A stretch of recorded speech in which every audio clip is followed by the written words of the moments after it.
Central Elementary Veterans Program, we gather here today to honor and thank all American veterans.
On September 14, 1814, Francis Scott Key saw the American flag waving in the breeze after the defeat of Fort McHenry.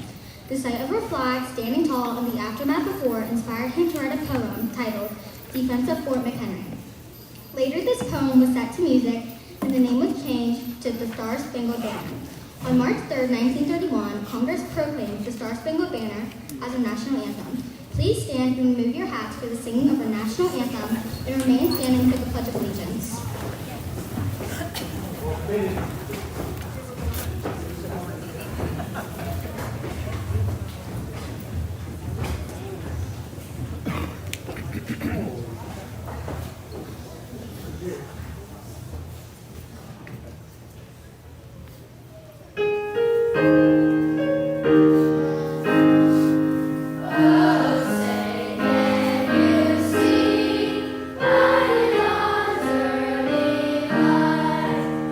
So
The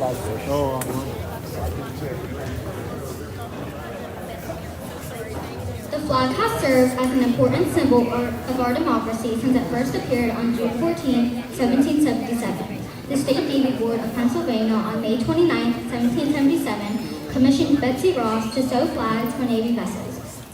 Legend credits Ross with having sewn the first flag to meet the specifications outlined by Congress while changing the stars from 6 points to 5 by the speed of her work.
Veterans Day is a very important holiday in our country where it honors all men and women, living and dead, who bravely served in one of the United States Armed Forces.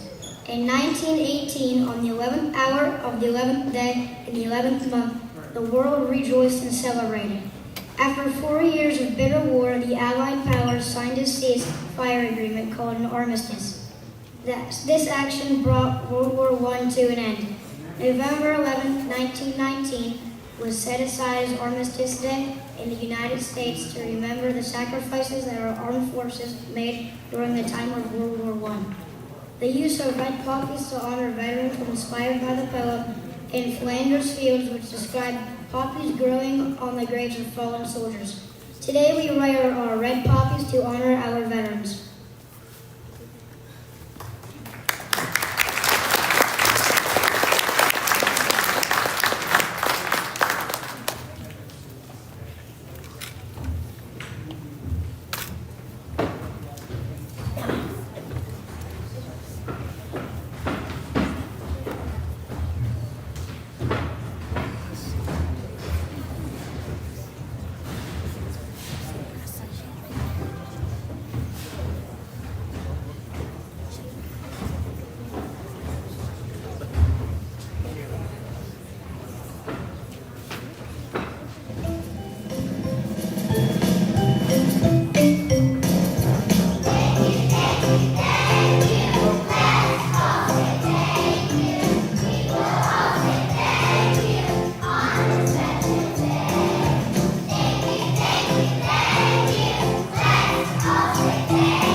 in 1926. 12 years later, Armistice Day became a national holiday. Then in 1938, 20 years after World War I, it became a federal holiday. The townspeople in Emporia, Kansas, called the holiday Veterans Day in 1953. They did this so that all the veterans living in their town could be honored for their service, sacrifices, and bravery. Beginning in 1954, the United States designated November 11th as Veterans Day to honor all the veterans who served our country.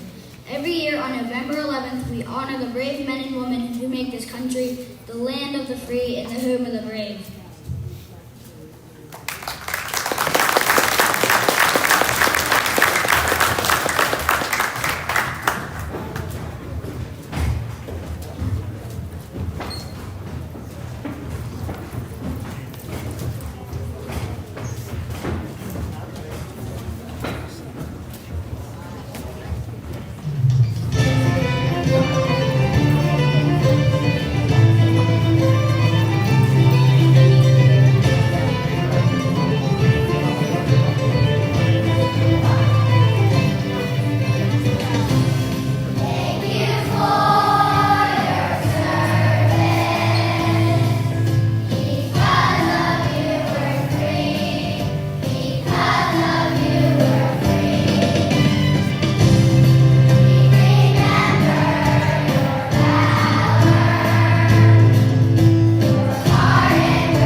We can never fully repay our gratitude to over 650,000 American service members who have died in battle. We cannot repay the 1.4 million service members who are wounded in the line of duty. We can, however, recognize, honor, and thank more than 25 million veterans still living today. Today is our privilege to honor and say thank you to all of America's veterans.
the land, sea, and skies, our veteran has fought and defended our honor. If you proudly served with the United States Army, Air Force, Navy, Marines, or Coast Guard, we are forever grateful for your service. In your honor, we will sing each branch of the full song.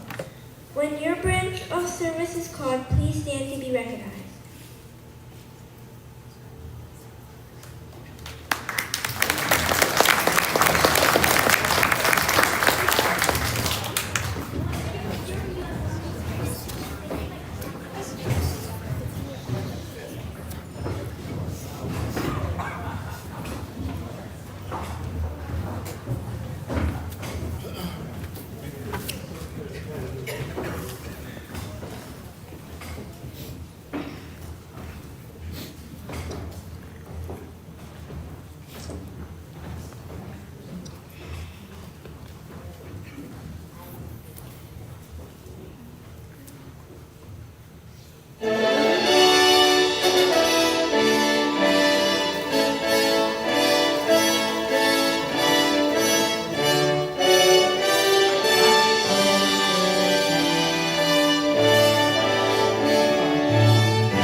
That's a tough act to follow. Great job. Veterans, thank you. We appreciate your service. We appreciate you being here today. We know what a special honor it is for you to have served. We know what a special honor it is for us to be able to serve you, so thank you very much. This is certainly one of my favorite days of the school year, just because we learn so much history and we learn everything that means so much to us, but when you are here with us and knowing what you've done for us, that we truly appreciate that, so thank you. Mrs. Oakes and her students do a fantastic job, and we certainly could not go without recognizing them. So great job, Mrs. Oakes, thank you. Great job, students.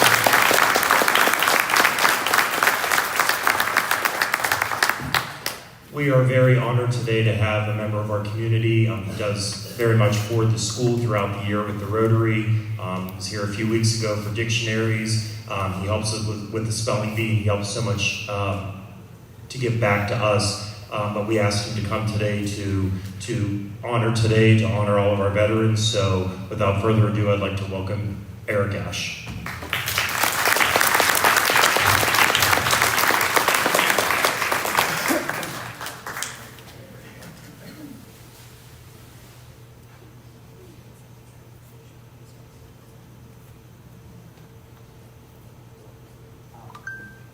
Thank you, Central Elementary, for having me today. It's been a couple of years since I was last here.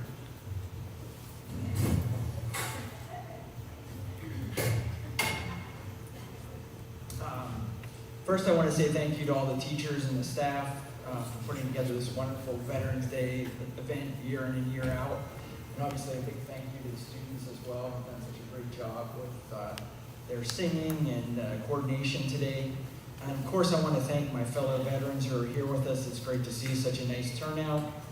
Let's give them a round of applause, please.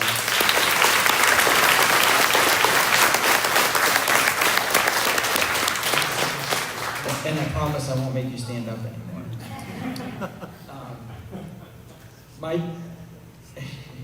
My daughter, about 6 or 7 years ago, was sitting in your same seats. She's now in 11th grade. And at the high school, she begged me to come today, not necessarily to hear her dad speak, but probably to get out of school. When I think back on my time in the military, one word comes to mind: respect. From my very first day in basic training to now, that word has meant a lot to me.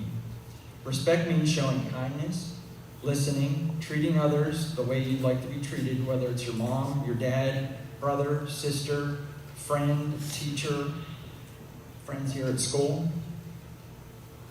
I know that at Central Elementary, you learn a lot about being kind kids, and kindness and respect go hand in hand. Let me tell you a little bit about my military experience.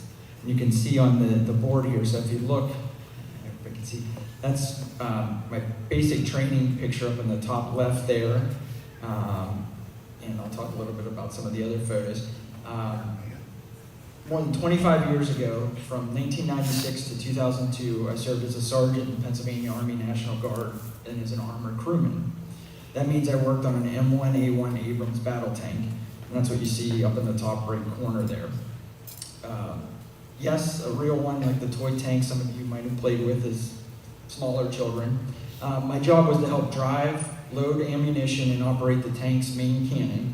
Back then, tanks were huge, weighing over 60 tons, or about the same size as about 40 elephants.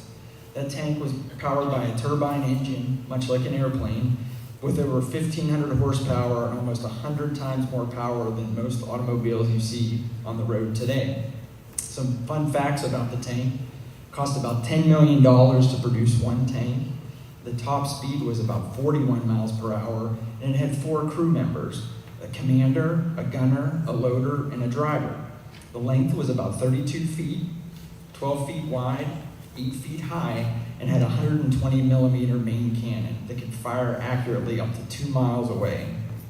It was a pretty impressive piece of military equipment. Today, the Army uses lighter vehicles and less tracked vehicles to maneuver in cities and tighter spaces. In the summer of 1996, I went to basic training at Fort Knox, Kentucky. It was hot, really hot. It was also my first time flying on a plane and being away from home for so long. And yes, on that very first day, they shaved my head. I think you'd probably see it if I took off my helmet in that photo. Basic training was tough. We had long days, early mornings, and drill sergeants who did a lot of yelling. We ran, we marched, we learned about teamwork, and pushed ourselves every single day. Did you know that Fort Knox, where I went to basic training down in the bottom left-hand corner there, holds most of the United States gold reserves, over $6 billion worth of gold? After I graduated from basic training and my schooling, I returned home where I served 6 years in Pennsylvania Army National Guard. We would meet one weekend out of the month and 2 weeks in the summer to train on the battle tank that you see there, out on the range, as well as learn about soldier tasks like CPR, accurately shooting weapons, being physically fit, and so much more. Overall, it was a great experience being in the military. It helped prepare for my life ahead. I learned discipline, built lifelong friendships, discovered how to work hard, and lessons that helped me be a better dad, husband, father, and business owner. A little bit earlier, a young man talked a little bit about Veterans Day that started over 100 years ago, back in 1919, to mark the end of World War I. Today, it's a day to honor all veterans, both those who served during war and those who served during peace. Veterans are all around us. They're moms, dads, grandparents, teachers, neighbors, and friends. They're people who made sacrifices to protect freedoms we enjoy every day. So what can you do to honor veterans? Here are a few ideas. Say thank you. If you know a veteran, thank them for their service. Ask questions. Veterans have amazing stories to tell. Ask them about their time in the military and their experiences. And learn about today's military. There are so many jobs, from pilots, engineers, computer techs, to veterinarians, nurses, doctors, and even drone operators. Thank you again to everyone who helped organize today's event, and thank you to all our fellow veterans for your service. It's been an honor to serve our country, and I hope that maybe someday some of you will choose to serve too. Have a wonderful Veterans Day, and remember, be kind, be respectful, and thank a veteran today. Thank you.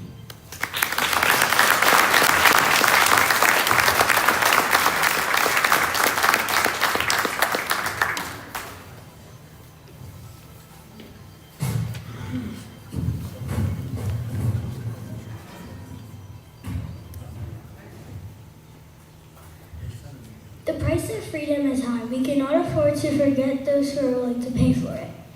Former President George H.W. Bush once said, "Memory is the first measure of gratitude." Those who are truly grateful do not forget the service that has been rendered for their sake. John F. Kennedy proclaimed, "As we express gratitude, we must never forget that the highest appreciation is no other words but to live by them." We need to do our best to make ourselves worthy of our veterans' courage and sacrifice. We need to live with the spirit by which our nation's veterans have so nobly served. The spirit of courage, the spirit of honor, and the spirit of America. God bless the USA.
Thank